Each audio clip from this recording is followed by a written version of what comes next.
Bom dia pessoal, tudo bem? Meu nome é Tarek Souza e continuo aqui com a leitura da Bíblia Sagrada. E o nosso objetivo hoje é ler o capítulo 18 do primeiro livro dos Reis.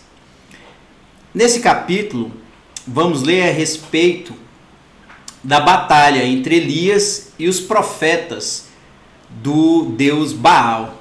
É uma história muito famosa do Antigo Testamento, porque Elias ao final manda chover fogo para queimar os sacrifícios, enquanto que os profetas do deus Baal não conseguem fazer tal feito.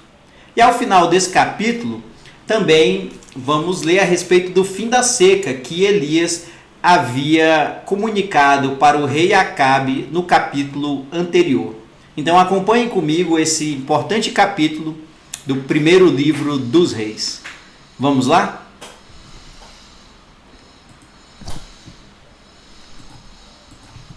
Elias e os profetas de Baal.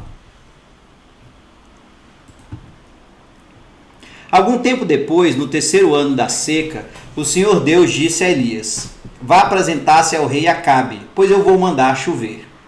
Então Elias saiu para se apresentar a Acabe. A falta de alimentos era muito grande em Samaria, e por isso Acabe mandou chamar Obadias, o administrador do palácio. Obadias era um fiel adorador do Senhor Deus. E, quando Jezabel estava matando os profetas do Senhor, Obadias escondeu 100 profetas em 2 grupos de 50 em cavernas e providenciou comida e água para eles. Acabe disse a Obadias: vamos dar uma olhada em todas as fontes e em todos os leitos dos riachos da nossa terra, a fim de ver se achamos capim suficiente para conservar vivos os cavalos e as mulas, pois pode ser que a gente não tenha de matar os nossos animais. Eles combinaram que parte da região cada um devia examinar, e saíram, cada um para o seu lado. Obadias estava no caminho quando, de repente, se encontrou com Elias. Ele reconheceu Elias e se ajoelhou diante dele, encostou o rosto no chão e perguntou: é o senhor mesmo? É o meu senhor Elias? Sim, eu sou Elias, respondeu o profeta. Vai dizer ao seu patrão, o rei, que eu estou aqui. Mas Obadias disse: o que foi que eu fiz para o senhor querer me pôr em perigo de ser morto pelo rei Acabe? Juro pelo seu Deus vivo, o Senhor, que o rei mandou procurá-lo em todos os países da terra. Sempre que um rei mandava dizer que o senhor não estava no país dele, Acabe pedia a esse rei que jurasse que não havia sido possível encontrá-lo. E agora o senhor quer que eu vá lhe dizer que está aqui?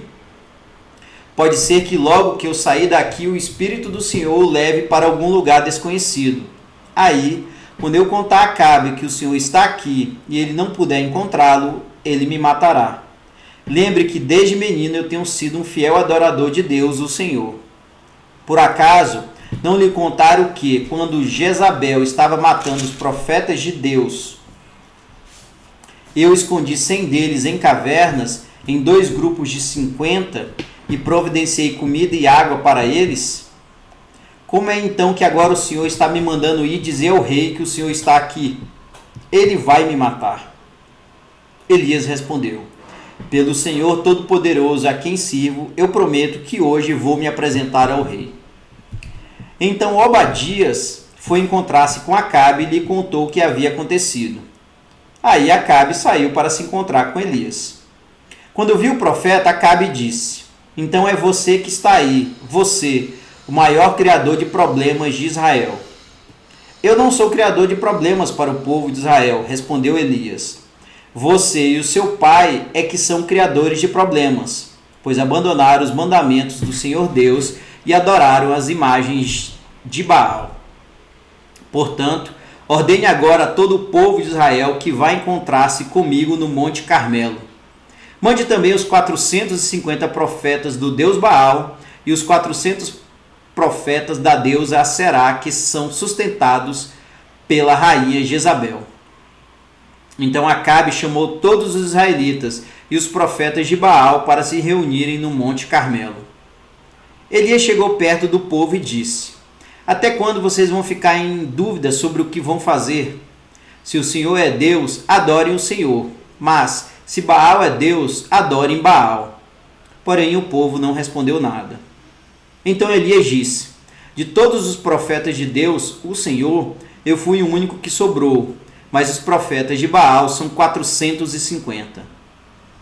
Agora tragam 2 touros, que os profetas de Baal matem um deles, cortem em pedaços e ponham em cima da lenha, mas não ponham fogo. Eu farei a mesma coisa com o outro touro. E aí os profetas de Baal vão orar ao seu Deus, e eu orarei ao Senhor. O Deus que responder mandando fogo, este é que é Deus. E todo o povo respondeu: está bem assim. Então Elias disse aos profetas de Baal: já que vocês são tantos, peguem o touro e o preparem primeiro. Orem ao seu Deus, porém não ponham fogo na lenha. Os profetas de Baal pegaram o touro que havia sido trazido para eles e o prepararam, e oraram a Baal desde a manhã até o meio-dia. Eles gritavam assim: ó Baal, responde às nossas orações. E ficaram dançando em volta do altar que haviam feito, porém não houve resposta. Ao meio-dia, Elias começou a caçoar deles. Ele dizia: orem mais alto, pois ele é Deus. Pode ser que esteja meditando ou que tenha ido ao banheiro. Talvez ele tenha viajado ou talvez esteja dormindo, e vocês terão de acordá-lo. Aí, os profetas oraram mais alto e começaram a se cortar com facas e punhais, conforme o costume deles, até que o sangue começou a correr. Passou o meio-dia e eles continuaram a orar e a gritar até a hora do sacrifício da tarde. Porém, não se ouviu nenhum som. Então Elias disse ao povo: cheguem para mais perto de mim.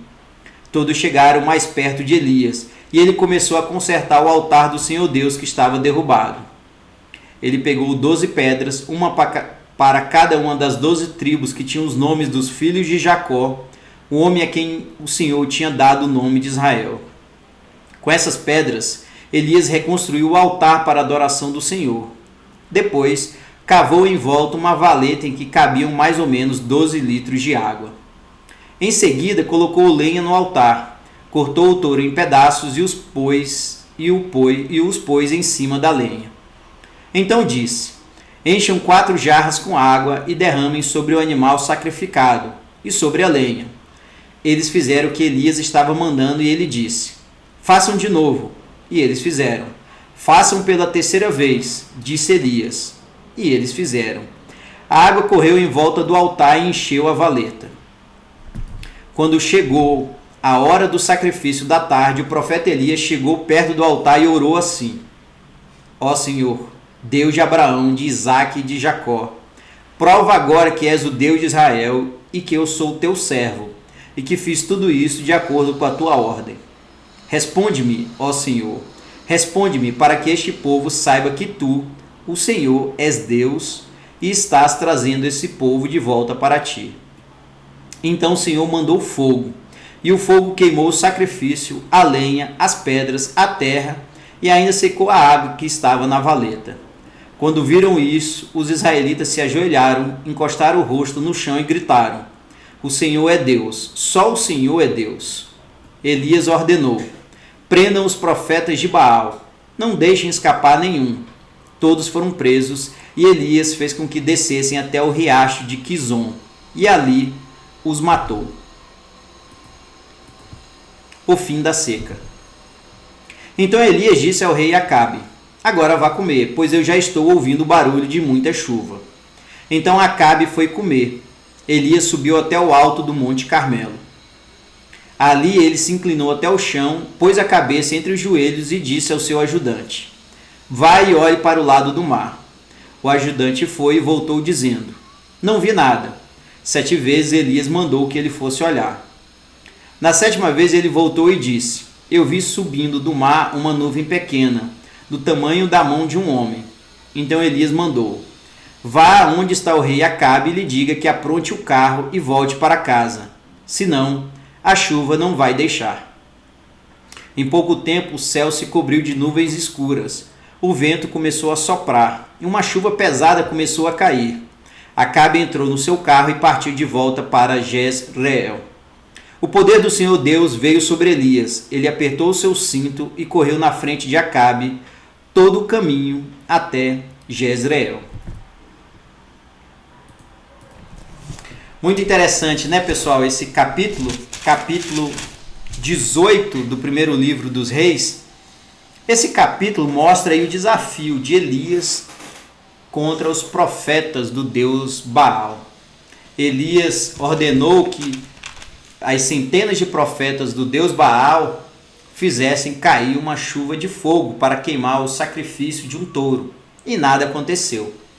Mas Elias orou a Deus, nosso Senhor, e caiu uma chuva de fogo, que queimou o sacrifício, queimou o altar, as pedras e até uma água que havia sido utilizada para molhar os pedaços do touro.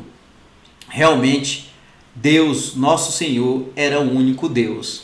E ao final desse capítulo, Elias também ordena que a seca acabe, que a chuva volte. E assim foi feito, conforme havia sido dito para o rei Acabe anteriormente. Esses milagres do profeta Elias enchem o nosso coração de esperança, no sentido de que para Deus tudo é possível. Deus, por meio do profeta Elias, fez coisas milagrosas para o povo de Israel entender que somente ele era Deus, somente ele podia fazer coisas grandiosas. Assim também serve para nós nos dias de hoje. Deus pode fazer o impossível, se somente se nós tivermos fé em seu santo nome. Era isso, pessoal. Um grande abraço e até o próximo capítulo.